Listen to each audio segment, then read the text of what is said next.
नमस्कार साथियों, सक्सेस मंत्रा अकेडमी में आपका स्वागत है। आज हिंदी की एक और क्लास के साथ में उपस्थित हुआ हूँ। ठीक, आज पढ़ेंगे हम हिंदी में साहित्य। क्या पढ़ेंगे? साहित्य।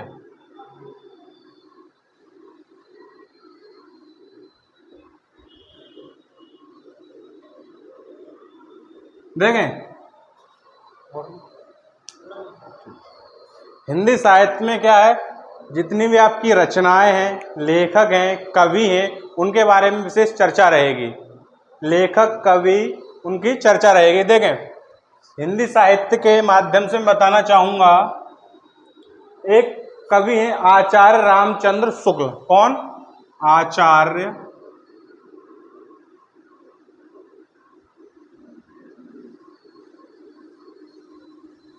रामचंद्र शुक्ल के अनुसार काल को 4 भाग में बांटा गया है। काल को 4 भाग में बांटा गया है।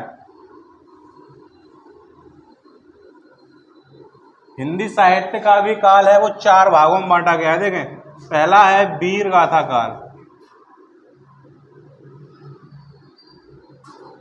दूसरा है भक्ति काल,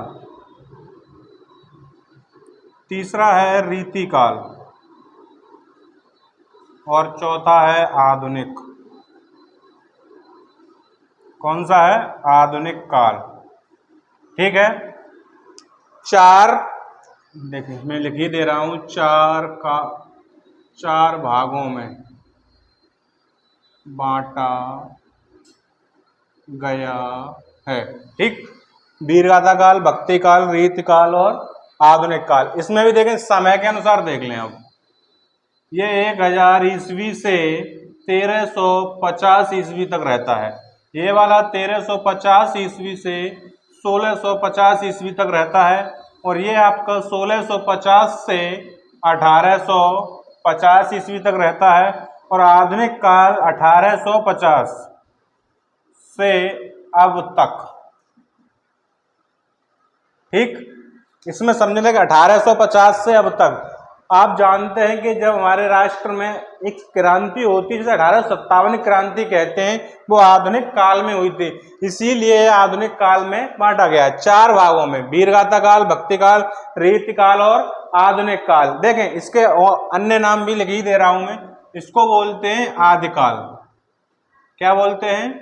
आदिकाल। इसको बोलते हैं, ये 2 मध्यकाल के भाग हैं, लेकिन इसको बोलते हैं पूर्व मध्यकाल। पूर्व मध्यकाल। इसको बोलते हैं उत्तर मध्यकाल, और इसको बोलते हैं, आपको मालूम ही है, इसको आधुनिक या गद्य या पद्य, लिख दे रहा हूं, गद्य या पद्य काल। ठीक, जल्दी से आप इसको नोट करें, साथ के साथ समझते जाएं चीजों को।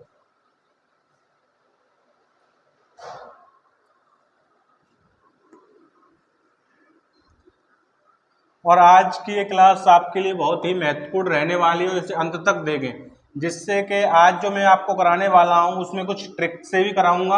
आपको राइटर और उनकी रचनाएं याद करने में कोई भी समस्या नहीं होगी। ठीक है, अब देखें, पहला जो काल कराया था मैंने आपको लिखाया था आदिकाल।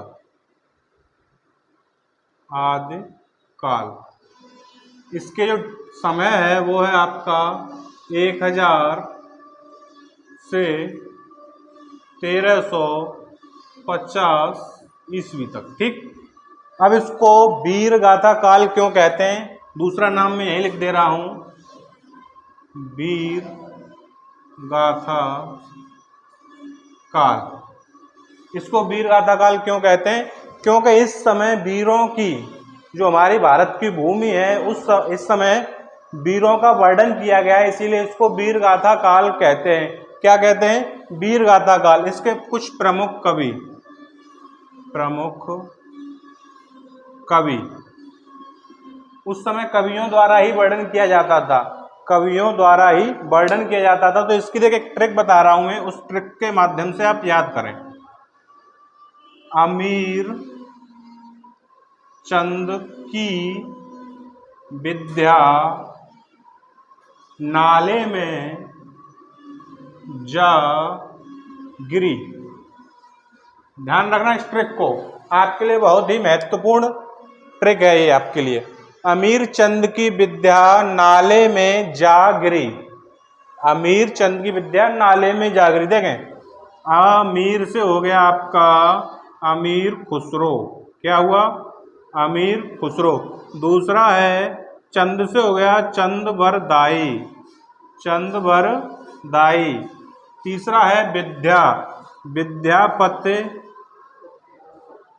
विद्यापति। ठीक। चौथा है आपका नाल्हा। देखें, अमीर से हो गया अमीर चंद अमीर खुसरो, चंद से हो गया चंद्रप्रदायी, विद्या से हो गया विद्यापति और नाल्हा से हो जाएगा नरपति। नाल्हा और आपका जा से हो जाएगा जगनिक। क्या होगा? जगनिक। ठीक। ध्यान रखना ये आपके महत्वपूर्ण कवि हैं अमीर चंद के। चलो ये आप उतार लो, उसके बाद ही दूसरी चीज बताऊंगा। ठीक, जल्दी से उतारें इसको। अब मैं अमीर चंद के बारे में ही वर्णन करूंगा। ठीक, और अमीर खुसरो के बारे में।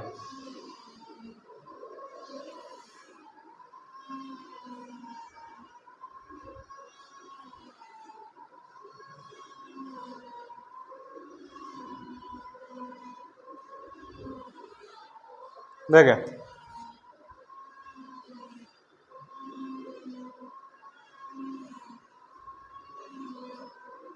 वीर गाथा काल। ठीक, इसके कवि में बता चुका हूं, उसमें से एक नाम लेता हूं पहले में, अमीर खुसरो। ये आपका महत्वपूर्ण नाम है। अगर बात करूं तो ये जन्मे कहाँ थे, तो हमारा ही एक क्षेत्र पड़ता है पटियाली। जन्म की बात करूं, कुछ विद्वानों का मत है, इसीलिए इसका जन्म जो है वो पटियाली में माना जाता है। कहाँ? पटियाली, कासगंज। इनके जन्म की बात करूं तो पटियाली कासगंज में माना जाता है। इन्हें तोत ए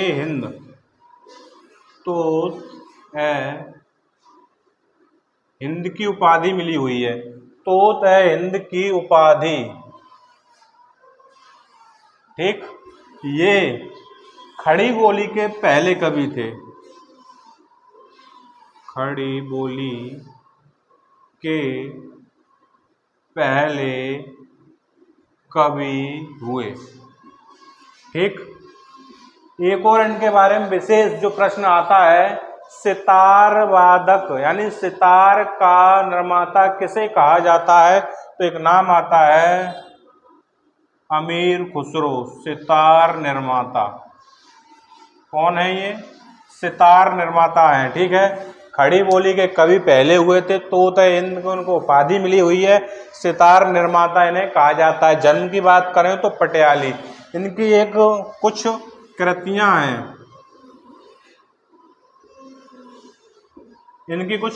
हैं, उनके बारे में एक ट्रिक बता रहा हूं मैं।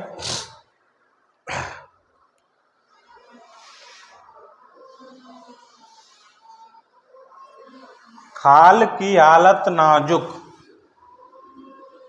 खाल की हालत नाजुक। ठीक, इनकी कृतियों की ट्रिक है वो देखें। एक है खालिक बरी। खाल से हुआ खालिक बरी।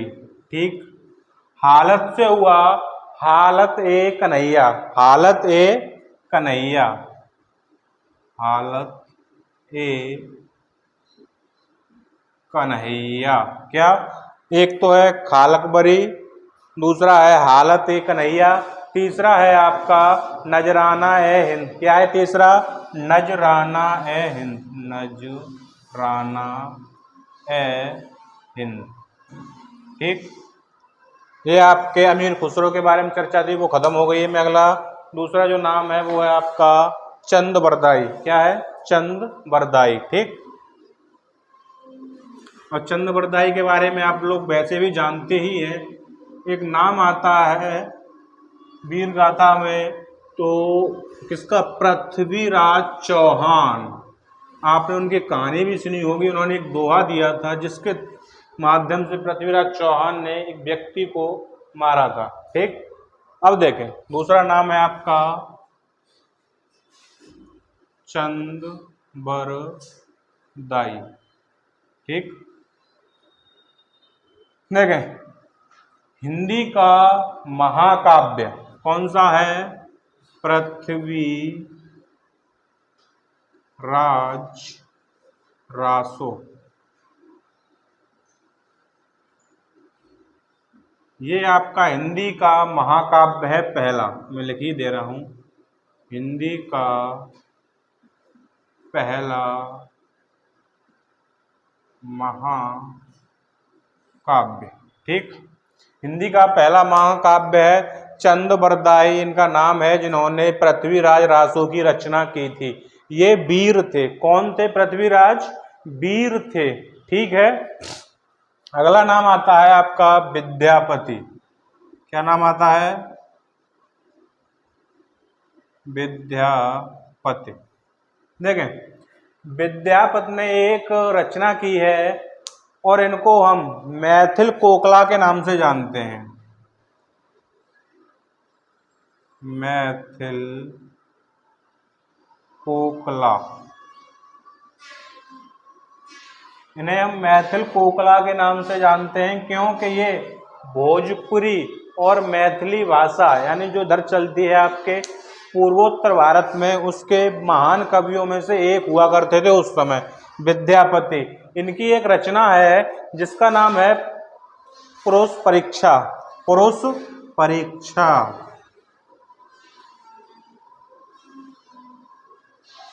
ये रचना पूछी गई है, इसीलिए ठीक ध्यान रखना। इन्हें मैथिल कोकला कहा जाता है। इनकी रचना है पुरुष परीक्षा। तीसरा जो नाम आता है, चौथा, मैंने कहा अमीर चंद की विद्या नाले में है, नरपत नालहा। नरपति नालहा। ठीक। अब देखें, इनके द्वारा एक आपका वो लिखा जाता है बीसल देव रासो। क्या? बीसल देव रासो। इनकी रचना है बीसल देव रासो, जो नरपत नाला द्वारा लिखी गई है। इसको उतार लें, तब एक और व्यक्ति रहता है जगनिक, उसके बारे में बता रहा हूं। ठीक। ये प्रेम कथा थी। क्या थी? प्रेम कथा। लिख दे रहा हूं, फिर आपको ध्यान नहीं रहेगा।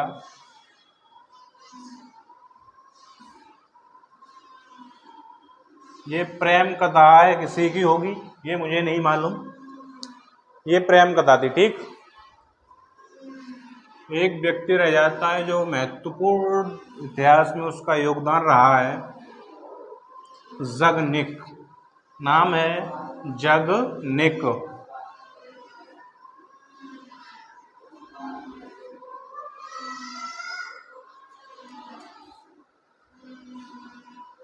नाम है जगनिक। ठीक। अब इनके बारे में चर्चा करते हैं, जगनिक के बारे में। किसके बारे में? जगनिक के बारे में चर्चा करेंगे। तो इनके द्वारा परमाल रासो। क्या? परमाल रासो। इनके द्वारा परमाल। बीसल देव रासो किसके द्वारा लिखी गई? विद्यापति द्वारा। और परमाल रासो किसके द्वारा लिखी गई है? जगनिक के द्वारा। ये ध्यान रखना। इसमें एक महुआ के दो व्यक्ति थे, राजपूत वंश से संबंधित रखते हैं। नाम है उनका आल्हा उदल। दो नाम आपने सुने होंगे, आल्हा और उदल, जो राजपूत वंश से संबंधित थे। उन्होंने, उनके बारे में किसने? जगनिक ने परमाल रासो में वर्णन किया है, इसीलिए इसको आल्हा खंड कहते हैं। क्या कहते हैं? आल्हा खंड। ठीक है। ध्यान रखना, आल्हा खंड किसे कहते हैं? परमाल रासों को कहते हैं आलाखंड। आपका वीर गाथा काल इस प्रकार से प्रमुख कवि जो थे वो मैंने करा दिए। अब आपका चलेगा भक्ति काल। क्या? भक्ति काल। ठीक,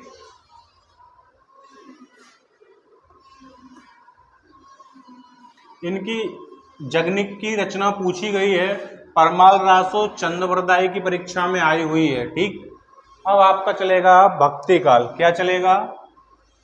दूसरा था आपका भक्ति काल। ठीक, और इसका जो टाइम पीरियड है वो है आपका 1350 ईस्वी से 1650 ईस्वी तक। दूसरा इसका नाम क्या था? तो पूर्व मध्य काल। क्या था? पूर्व मध्य काल। ठीक है, क्या नाम है? पूर्व मध्यकाल दूसरा इसका नाम है।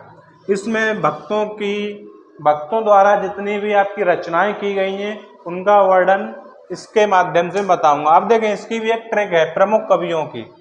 प्रमुख कवि, एक ट्रिक है वो मैं बता रहा हूं। तुलसी, मीरा,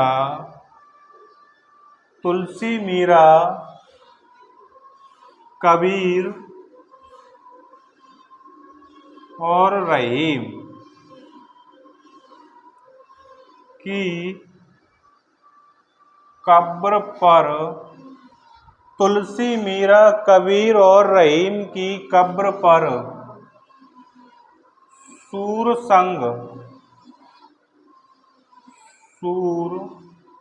संग रस चढ़ाने गए। ठीक, तो देखें, तुलसी, मीरा,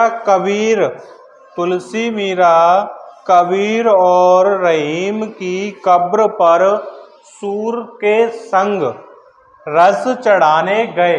तो देखें, पहला है आपका तुलसीदास। क्या है? तुलसीदास। दूसरा है आपका मीराबाई। कौन? मीराबाई। तीसरा है आपका कबीर दास। अगले हैं आपके रहीम दास। अब है आपके सूरदास, जन्मानंदे सूरदास। अगले हैं रस खान। कौन? रस खान। ये आपके भक्ति काल के प्रमुख कवियों में से मैंने करा दिए। तुलसीदास, मीराबाई, कबीरदास, रहीमदास, सूरदास और रस खान।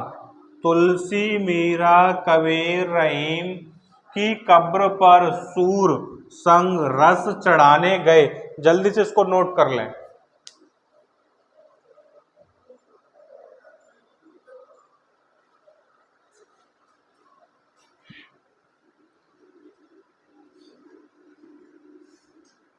अब चर्चा करेंगे हम तुलसीदास की। तो मैं अभी एक प्रश्न पूछने वाला हूं। ठीक, उसको आप कमेंट बॉक्स में पिन करेंगे। इस प्रश्न का उत्तर आपको आता होगा, जहां तक मुझे मालूम है, क्योंकि सर ने आपको पढ़ाया होगा। तो देखें,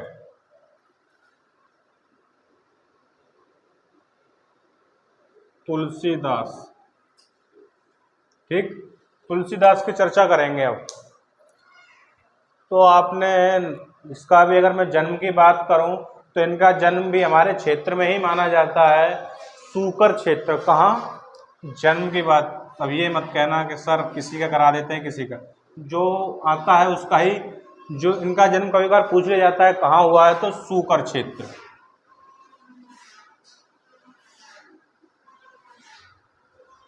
कासगंज। ठीक, अब देखें, इन्होंने, अब प्रश्न में पूछ रहा हूं, प्रश्न का उत्तर अब बाद में आप पिन करेंगे कमेंट बॉक्स में।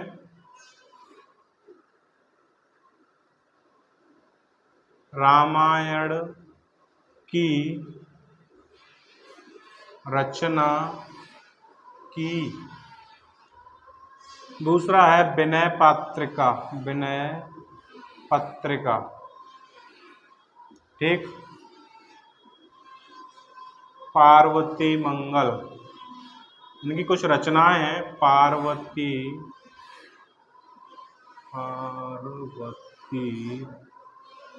मंगल, जानकी मंगल, अगला है आपका जानकी मंगल। देखें, विनय पत्रिका, पार्वती मंगल, जानकी मंगल। विनय पत्रिका कई बार प्रश्न में पूछी गई है कि इसके रचयिता कौन है, तो आपको बताना होगा कौन है इसके रचयिता। तुलसीदास जी हैं, ठीक है। और इनके दो महत्वपूर्ण रचनाएं हैं, एक है कवितावली, कौन सी है, कवितावली, और एक है आपकी दोहावली, कौन सी, दोहावली, ठीक। प्रश्न मेरा आप कमेंट बॉक्स में बताएंगे रामायण की रचना इन्होंने की है या नहीं, ठीक। अगला मैं लिख ही दे रहा हूं, रामचरित मानस या बरवे रामायण की रचना की या लिखी है, ठीक। अब देखें, इनके बारे में हो गया, आप नोट करें जल्दी से, फिर मैं अगला बताऊं। अगला नाम आता है तुलसी, और कौन था दूसरा व्यक्ति, मीरा। कौन, तुलसी मीरा कबीर रहीम की कब्र पर क्या चढ़ाने गए थे और किसके साथ, ठीक। अगला नाम आता है मीराबाई। मीराबाई ये कृष्ण की इतनी बड़ी भक्तिन थी कि इन्होंने विष ही पी डाला। इनके एक ससुर थे, उन्होंने इनको विष दिया, इन्होंने विष ही पी डाला, ठीक है। तो देखें, किसकी भक्तिन थी, ये कृष्ण भक्त, यानी इनको कहते हैं वैष्णव भक्ति शाखा, ठीक है। कौन सी, कृष्ण भक्ति की वैष्णव भक्ति शाखा से ये संबंधित थी, ठीक है। बात की जाए तो ये एमपी से थी, कहाँ से, एमपी से, ठीक है। अब इनकी रचना है, देखें इनकी रचना है, उसके बारे में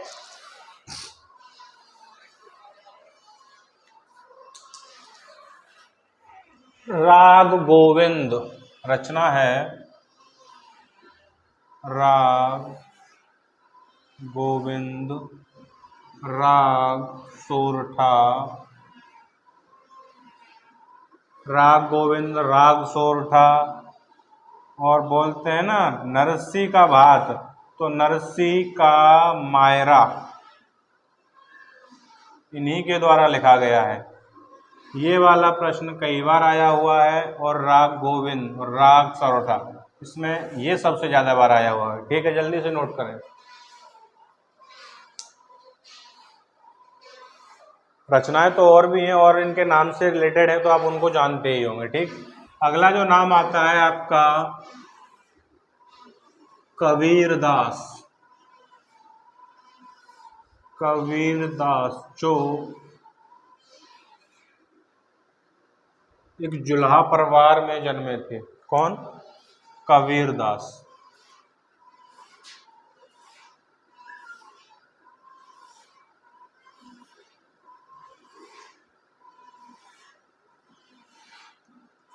जन्मे का मतलब तो ये है कि इनका लालन पालन उन्हीं के द्वारा किया गया था, ठीक है।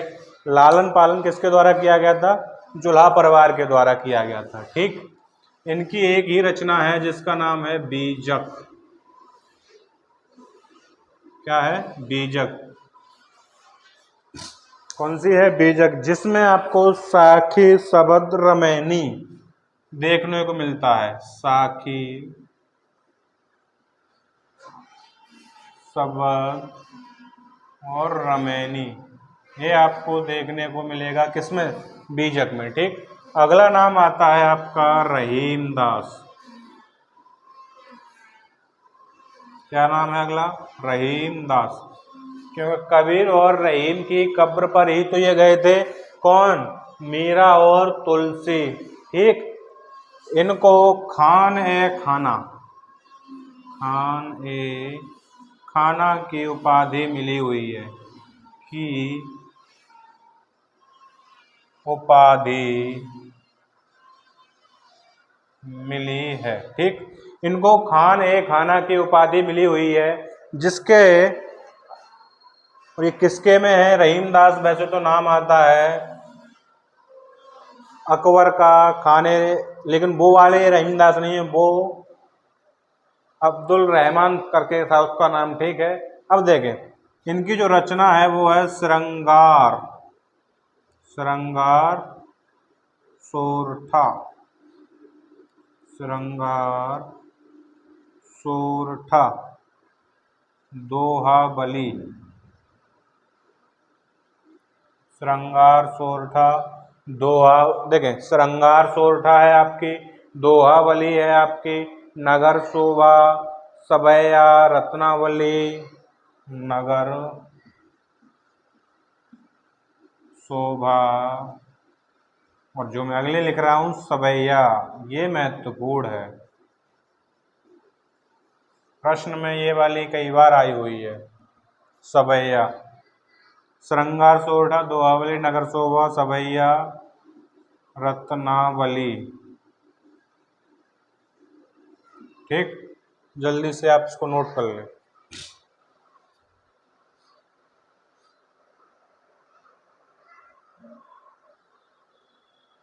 अगला नाम आता है आपका सूरदास।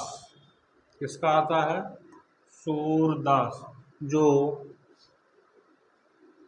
सगुण भक्ति शाखा से संबंध रखते हैं, जिनके जन्म में भी कई मतभेद हैं, जिनके जन्म में भी कई मतभेद मिलते हैं। ठीक, अगला नाम है सूरदास। क्या नाम है? सूरदास। इनका जन्म रौनकता, मथुरा के पास माना जाता है। रौनकता, आगरा और मथुरा के बीच में पड़ता है रौनकता। ठीक है, ये जन्म से ही अंधे थे, ये कहा जाता है ये जन्म से ही अंधे थे। और ये कृष्ण, किसके? कृष्ण भक्ति में डूबे हुए थे। ठीक है, अब देखें इनकी जो रचना है वो है सूर सारावली,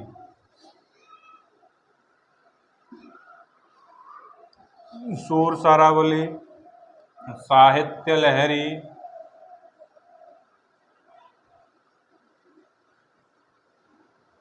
सूर सारावली, साहित्य लहरी, और एक और रह गई जिसको हम जानते हैं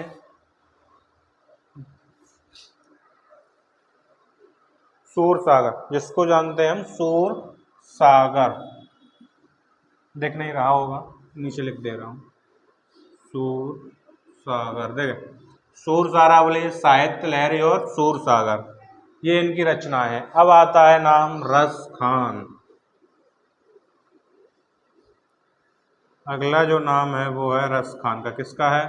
रस खान का। चीजों को नोट करते जाएं तो ज्यादा बढ़िया है। ये भी अगर बात की जाए तो कहीं इनका वर्णन मिलता है तो कृष्ण और राम दोनों व्यक्तियों से इनका परिचय है।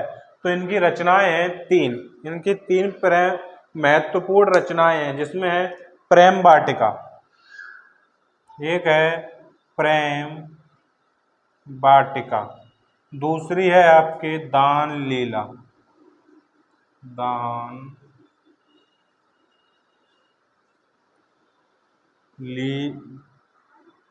लीला, और रसखान, सॉरी एक सुजान रसखान। क्या नाम है तीसरी का? सुजान रसखान। ठीक, देखें आज देखें सूरदास की तीन रचनाएं हो गई, रसखान की तीन रचनाएं हो गई। ठीक है, आज की क्लास यहीं समाप्त होती है, आगे आपकी क्लास पुनः स्टार्ट होगी। ठीक, धन्यवाद।